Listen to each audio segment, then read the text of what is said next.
Trois personnalités ont été reçues ce mercredi par le chef de l'État au palais présidentiel, l'ancien ambassadeur des États-Unis en Côte d'Ivoire, Philippe Carter III, le président du Résidor Hotel Group et le président de la commission de l'UEMOA.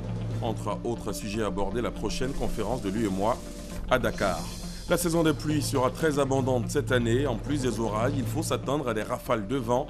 Ces précisions ont été faites aujourd'hui par les services de la météorologie nationale, ce qui présage des risques d'inondation. Il est donc demandé à la population de libérer les canaux d'évacuation d'eau. Dans ce journal également, vous découvrirez la révolution littéraire portée par les éditions Livre Sud. Elle consiste en la traduction en langue maternelle des romans et autres œuvres littéraires. Plusieurs syllabaires en langue locale existent déjà, ainsi que des livres en langue locale. Et puis à l'étranger, le conflit social qui se durcit en France. Le pays a commencé à puiser dans ses réserves pétrolières face au blocage de raffineries affectées par la fronde sociale contre la réforme du droit du travail qui menace de s'étendre à la production d'électricité lors d'une nouvelle journée d'action prévue demain. Voilà pour les titres. Bonsoir à tous. Merci de suivre la grande édition. L'Union économique et monétaire ouest-africaine sera en conclave après-demain ici à Abidjan. Rencontre en prélude au sommet des chefs d'État et de gouvernement prévu la semaine prochaine à Dakar. L'information a été donnée aujourd'hui par le président de la commission de l'institution, Cheikh Hadjibou Soumaré, a rendu compte au président de la République. Comme lui, deux autres personnalités ont été reçues ce mercredi au palais présidentiel. Il s'agit de l'ancien ambassadeur des États-Unis en Côte d'Ivoire, Philippe Carter III, et le président du Résidor Hotel Group, Jérôme Kofi Aboulin. Plusieurs rencontres ce mercredi au palais présidentiel. Le président de la République, Alassane Ouattara, y a reçu successivement trois personnalités. C'est l'ancien ambassadeur des États-Unis en Côte d'Ivoire, Philippe Carter III, qui le premier s'est entretenu avec le chef de l'État. En tant que vice-président exécutif de Jefferson Waterman International, Philippe Carter III dit avoir échangé avec le président de la République sur le développement de la Côte d'Ivoire, qui pour lui constitue un modèle. Mon objectif ici, c'est pour reconnecter avec les autorités ivoiriennes et la société ici généralement pour regarder comment on peut contribuer à le développement de cet grand pays. C'est clair que la Côte d'Ivoire, c'est un bon modèle. Nous avons aidé le gouvernement dans les domaines de sécurité, de les questions commerciales. Après l'ancien diplomate américain, c'est au tour du président de Résidor Hotel Group d'être reçu par le président Alassane Ouattara dans le cadre de l'inauguration de Radisson Blu Hotel Abidjan Airport. On est très content d'arriver avec un Radisson Blu dans la capitale Côte d'Ivoire. C'est un moment important pour nous.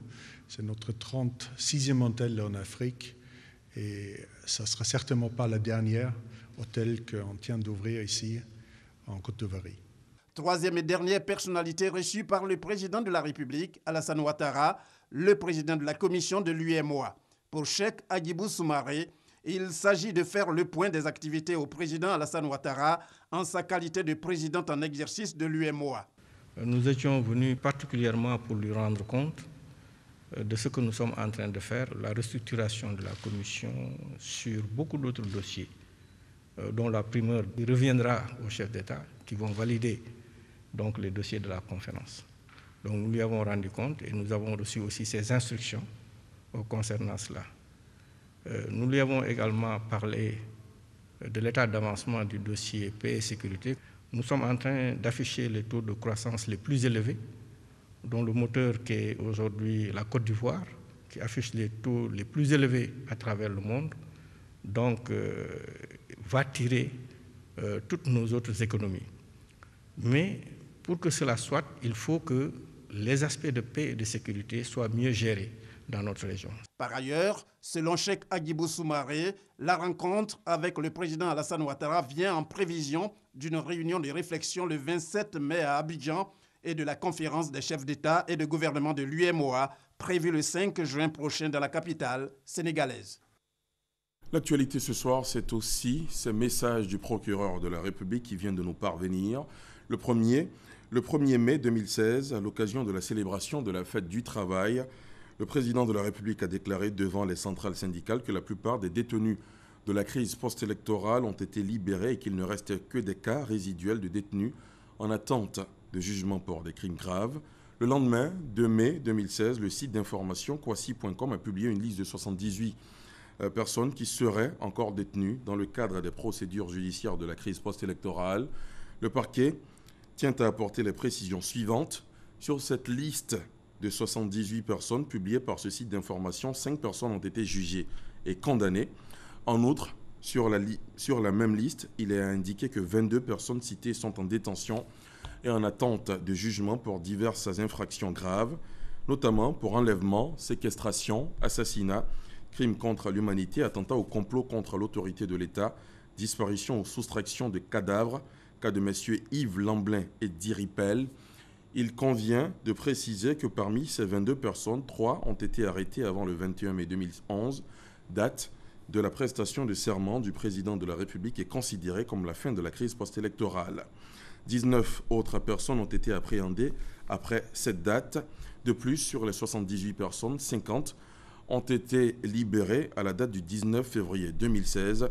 Il résulte de ce qui précède que les informations publiées par le site kwasi.com sur le nombre de détenus des dossiers judiciaires de la crise post-électorale sont mensongères et par conséquent constitutives du délit de divulgation de fausses nouvelles prévues et puni par l'article 173 du Code pénal.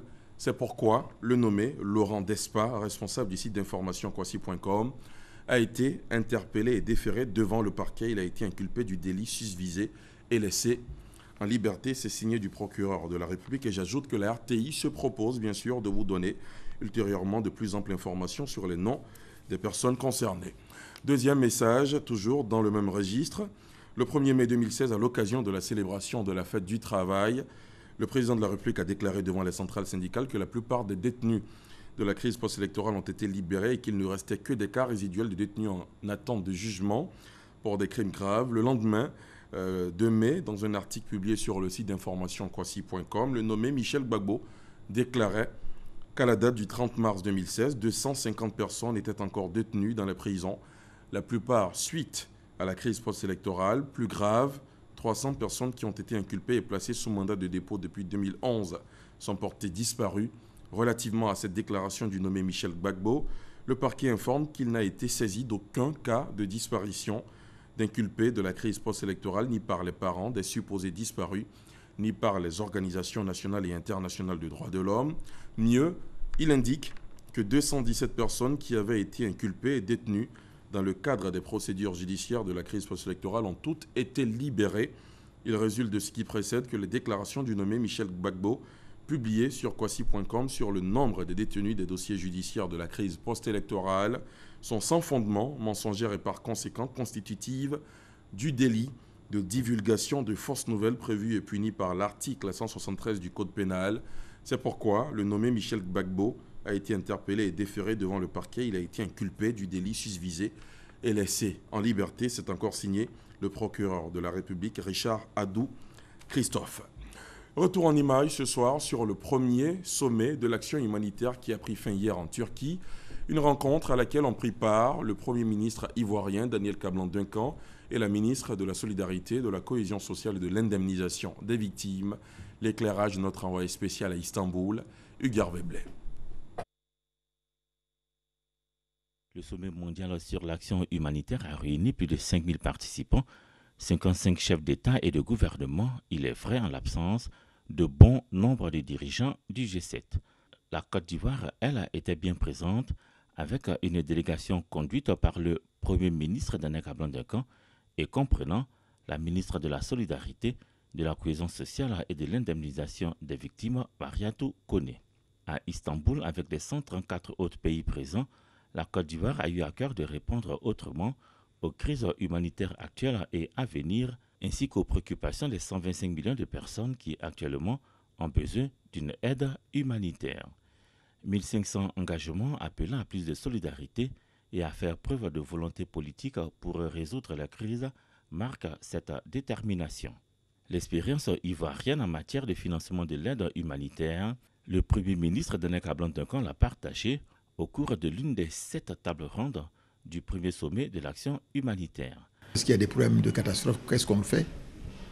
On a indiqué qu'il y avait 3 modes de financement au niveau de l'État de Côte d'Ivoire, avec les partenaires bilatéraux et multilatéraux, mais aussi avec le concours du secteur privé. Le sommet mondial sur l'action humanitaire aura duré 2 jours et permis aux dirigeants du monde de montrer leur volonté d'agir ensemble pour prévenir et faire face aux souffrances humaines. La saison des pluies sera très abondante cette année. En plus des orages, il faut s'attendre à des rafales de vent. Ces précisions ont été faites aujourd'hui par les services de la météorologie nationale, ce qui présage des risques d'inondation. Il est donc demandé à la population de libérer les canaux d'évacuation d'eau. Les précisions d'Ami Sissoko. Saison des pluies. Pour la seule journée d'hier mardi, Abidjan a enregistré 98 mm de pluie. Selon la direction de la météorologie nationale, cela peut avoir des conséquences. Nous éditons pendant la saison des pluies un bulletin risque d'inondation. Nous avons eu environ 98 mm de pluie. Nous éditons ce bulletin lorsque, en 3 jours, nous dépassons 100 mm de pluie. Donc vous voyez, on a pratiquement atteint ces 100 mm-là. Ça veut dire que notre sol commence à être saturé en eau. Donc une fois qu'il est saturé, l'eau va commencer à ruisseler parce que cette eau ne pourra plus s'infiltrer dans le sol. Et c'est en ce moment que ça devient dangereux pour les populations. Dans les villes de l'intérieur, on note 34 mm de pluie. Cette année, les zones du littoral, le sud forestier et l'ouest du pays connaîtront de fortes précipitations. La fréquence des pluies annoncée est de 1 jour sur 2. La saison des pluies ne vient pas de commencer. Elle a débuté depuis le mois d'avril. Seulement que les épisodes de pluie n'étaient pas assez rapprochés, ce qui donnait l'impression aux populations qu'on n'avait pas encore commencé notre saison des pluies. Sinon, nous sommes pleinement dans la saison des pluies. Donc, les épisodes de pluie sont beaucoup plus serrés et nous avons de plus grandes précipitations. Cette saison des pluies sera accompagnée d'orages et de rafales de vent. Chaque fois que nous aurons de grandes pluies, il va falloir aussi s'attendre à de grands vents. Parce que nous avons affaire à des systèmes pluvieux orageux mobiles. Donc ces systèmes pluvieux orageux mobiles ont des vitesses de déplacement. En général, elles vont se déplacer avec des vitesses de l'ordre de 50 à 60 km/h. Donc vous voyez, dès lors que nous recevons des vents d'environ 60 km/h, c'est assez important pour nos régions. Donc il va falloir aussi faire attention. Débutée en avril, selon les météorologues, la saison des pluies prendra fin à partir de la mi-juillet. Les JCOM 2016 ont été lancés aujourd'hui. Les JCOM, ce sont les journées du communicateur, une tribune de mise en valeur des potentiels communicants de demain. La phase finale est prévue pour les 14 et 15 juillet prochains. Patricia Oumou-Etia. Les journées scientifiques de l'ISTC Polytechnique, communément appelées Journée du communicateur, sont à l'origine une initiative des étudiants. Activité récréative, elle permet aux étudiants de se retrouver à la fin de leur cycle de formation. Plusieurs problématiques seront présentées au grand public lors de ces JCOM. C'est le cas des travaux sur l'insalubrité, le don du sang et la sécurité routière. Pour le directeur général de l'ISTC Polytechnique, les choses évoluent. On ne dit plus simplement ISTC, on dit désormais ISTC Polytechnique. Il y a la dimension du nombre d'écoles que compte désormais l'Institut, mais il y a surtout les valeurs que l'ISTC s'impose de plus en plus, les valeurs de travail, les valeurs d'excellence, les valeurs de ponctualité. Présidées par le ministère de la Communication, ces journées scientifiques vont se dérouler les 14 et 15 juillet prochains au sein de l'ISTC Polytechnique. Plusieurs personnalités politiques et administratives, ainsi que de nombreux chefs d'entreprise du monde de l'information et de la communication sont attendus. Intéressons-nous maintenant à l'AIGF, l'Agence ivoirienne de gestion de fréquences. L'organisation réfléchit et travaille sur l'amélioration de ses performances. Un atelier pour plancher sur l'avenir de l'agence vient de se tenir à Yamoussoukro. Le compte-rendu de Kader Sogodogo. Le 21 mars 2012, par l'ordonnance numéro 2012-283, le gouvernement ivoirien créait l'Agence ivoirienne de gestion des fréquences, AIGF. Sa mission, mettre à la disposition des radios ou tout autre opérateur du secteur des télécommunications et des technologies de l'information des fréquences. 3 ans après sa création, à l'initiative de son conseil d'administration, l'AIGF s'est retrouvée à Yamoussoukro en vue de faire sa mue. Il s'agit d'adopter des résolutions pour l'amélioration de ses performances. 5 axes ont été passés en revue. La gestion des ressources humaines, la gestion financière, la gestion technique et les moyens généraux et communicationnels. La direction générale salue la tenue de cet atelier. Yamoussoukro marque vraiment le grand départ. On a trottiné jusqu'à un certain moment donné. Nous comptons, au sortir d'ici, commencer à courir vite. Une satisfaction également pour les experts qui ont participé aux travaux. C'est déjà un premier élément qui montre la volonté des différents acteurs de bien comprendre leurs différents rôles, de mettre en œuvre des synergies pour pouvoir aller de l'avant. Parmi les résolutions, la réhabilitation du système de gestion automatisé des fréquences EGCAS de Makori endommagé lors de la crise post-électorale et l'interdiction de l'utilisation de fréquences à radio en zone aéroportuaire non autorisée par l'AIGF. Pour le conseil d'administration, les résolutions de Yamoussoukro seront suivies dans leur application. 2 jours d'atelier de réflexion pour diagnostiquer les maux qui freinent le décollage de l'AIGF. Ça ne doit pas servir, ça ne doit pas être 2 jours pour rien. Avec cette rencontre de l'AIGF à Yamoussoukro, cette structure compte mener à bien la mission à elle assignée par l'État de Côte d'Ivoire. Le compte à rebours est en marche. Il ne reste plus qu'un an avant les 8e Jeux de la francophonie à Abidjan 2017, placés sous le signe de la solidarité, de la diversité et de l'excellence. Ces Jeux se dérouleront du 21 au 30 juillet 2017 ici dans la capitale économique ivoirienne. À une année de l'échéance, le Comité international des Jeux de la francophonie effectue une mission d'évaluation sur place à Abidjan. Le récit de Patricia Oumouetia. Le Conseil permanent de la francophonie du 15 mars 2013 a retenu la candidature de la Côte d'Ivoire pour accueillir la 8e édition des Jeux de la francophonie. Pour cette 8e édition, près de 500 000 spectateurs et 500 millions de téléspectateurs à travers le monde sont attendus. En parallèle des épreuves sportives et culturelles, les visiteurs pourront également profiter de nombreuses animations périphériques. Fort de ce challenge, la mission d'évaluation du Comité international des Jeux de la francophonie est présente à Abidjan. Le but est de faire l'état des lieux à une année des Jeux. À la fin de l'année, il y aura un autre spot qui va sortir. Vers le mois de mars aussi, il y aura un 3e spot qui va sortir et toujours à l'international pour faire la promotion des Jeux et maintenir donc l'ensemble du dispositif.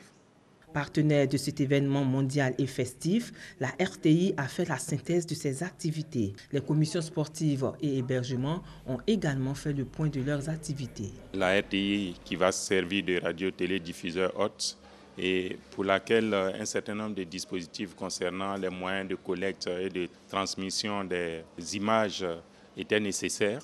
Aujourd'hui, nous avons, avec l'assurance que l'équipe des TIC est mise en place, nous a fourni. Je crois qu'il y a des avancées à ce niveau. Les inquiétudes qui étaient très lourdes il y a quelques mois sont en train de se dissiper. 10 jours durant, du 21 au 30 juillet 2017, près de 4000 jeunes, sportifs, artistes et créateurs francophones en provenance de 80 États et gouvernements de la francophonie se retrouveront ici à Abidjan à l'occasion de la 8e édition des Jeux de la francophonie. Dans l'actualité sanitaire, ce contrôle de l'état de santé cardiovasculaire des enfants pensionnaires du centre d'accueil, la Case des enfants, situé au plateau. Ce mercredi, ils ont été soumis à un dépistage. L'initiative est de la fondation de l'Institut de cardiologie d'Abidjan, ICA, une initiative pour épargner évidemment ces enfants démunis des maladies du cœur, comme nous le montre Doigt des Lasers. Vérification du régime cardiaque, contrôle de la tension artérielle.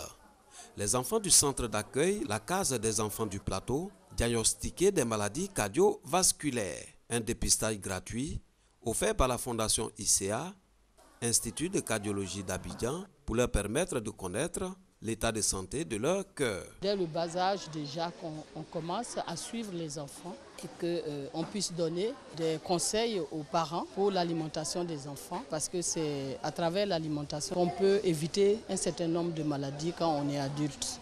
L'initiative est saluée par les bénéficiaires.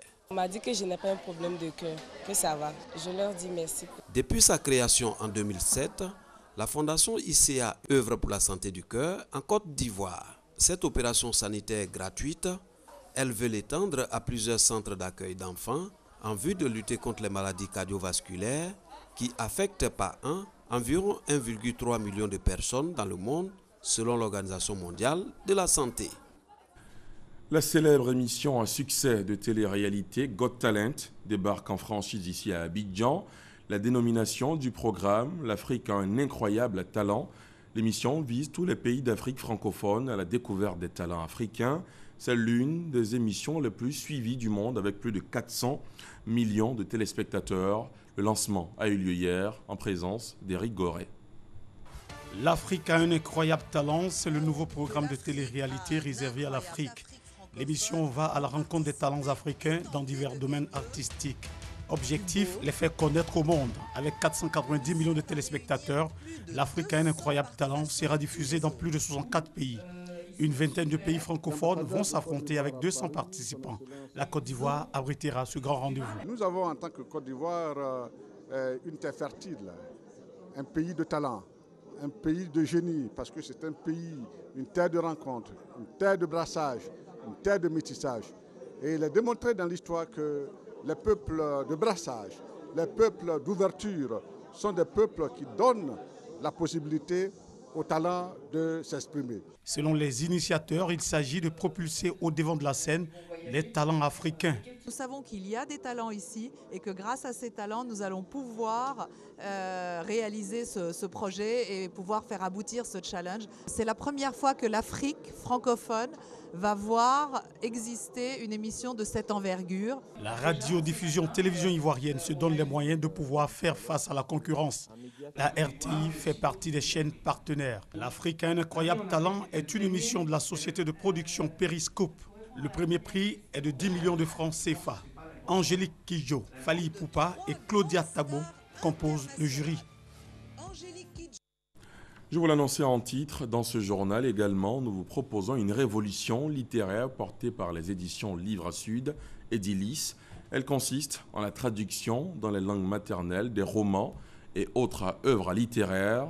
Plusieurs syllabaires en langue locale existent déjà, ainsi que des livres en langue locale.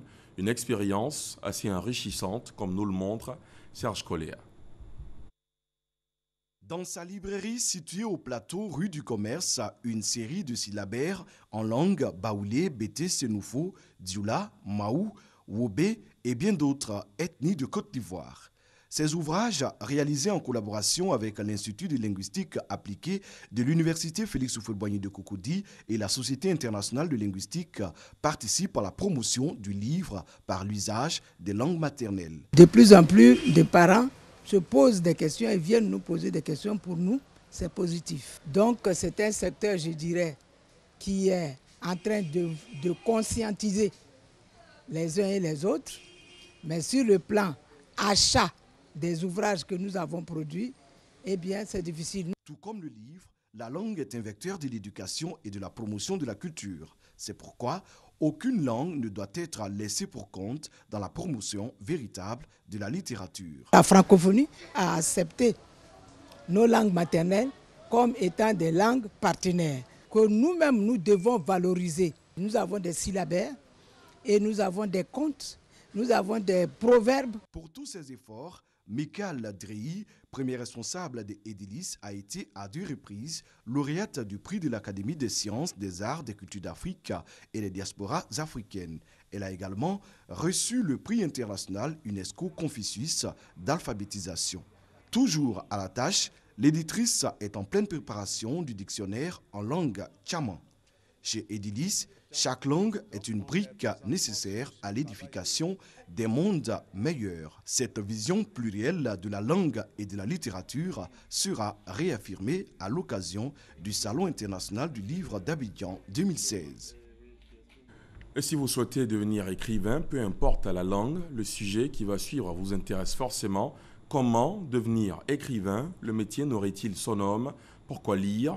Écrivains et professionnels du livre donnent leurs avis sur ces questions au moment où le Salon international du livre d'Abidjan, SILA, s'ouvre demain dans la capitale économique. Issa Yeo, à Boussanogo. Écrire un livre est une nécessité vitale d'expression. Selon que vous écrivez pour vous, pour vos proches ou pour le grand public, le degré d'exigence n'est pas le même. L'envie d'écrire diffère d'un écrivain à un autre. On peut naître écrivain, c'est-à-dire avoir un rapport affectif avec le mot qui fait que même quand le mot est déraisonné, quand même le mot a perdu la raison ou il est devenu aveugle, on accepte qu'il nous guide, on accepte de le suivre, on lui fait totalement confiance. C'est à ce moment qu'on est écrivain. Si vous voulez savoir raconter, il faut savoir lire, il faut savoir comprendre. Il faut lire, pas pour copier, mais pour avoir une idée quand même de la façon dont on s'y prend pour raconter une histoire. Fatou Keïta a été révélée par ses écrits pour les enfants. Mais c'est par le roman qu'elle s'impose dans la littérature ivoirienne. J'ai été visible à partir du moment où j'ai écrit un roman. Ça change, ça change. Maintenant, les gens se rendent compte de l'utilité de la littérature pour la jeunesse. À l'époque, ce n'était pas tellement le cas. La Côte d'Ivoire regorge de beaucoup d'écrivains. Mais tous sont unanimes que le métier ne nourrit pas son homme. Je ne conseille personne à venir dans l'écriture par envie de se faire de l'argent. Ce n'est pas un espace indiqué pour cela. Quand on veut faire de l'argent, on fait du commerce. Même en Europe, même en France, il faut vraiment sortir un ouvrage. Par exemple, je dirais 100 000 exemplaires, 50 000 exemplaires. Ce n'est pas donné à tout le monde. Toutefois, Fatou Keïta reconnaît que les retombées de l'écriture sont énormes. Je ne sais pas si j'avais fait un autre métier, si j'aurais autant voyagé. J'ai fait le tour du monde. J'ai serré la main de Nelson Mandela. Je ne sais pas si vous vous rendez compte. C'est une richesse, c'est une grande richesse. Desmond Tutu, j'ai serré sa main, j'ai rigolé avec lui, j'ai parlé avec lui. C'est un homme très jovial et tout. Fort de ces avantages, justement, le public est invité à s'adonner à la lecture. La culture, c'est la semence de l'esprit. Et l'agriculture, c'est la semence de la terre. Alors, on ne peut pas se lever, on ne peut pas engager son être dans l'aventure que constitue le monde aujourd'hui si on n'absorbe pas.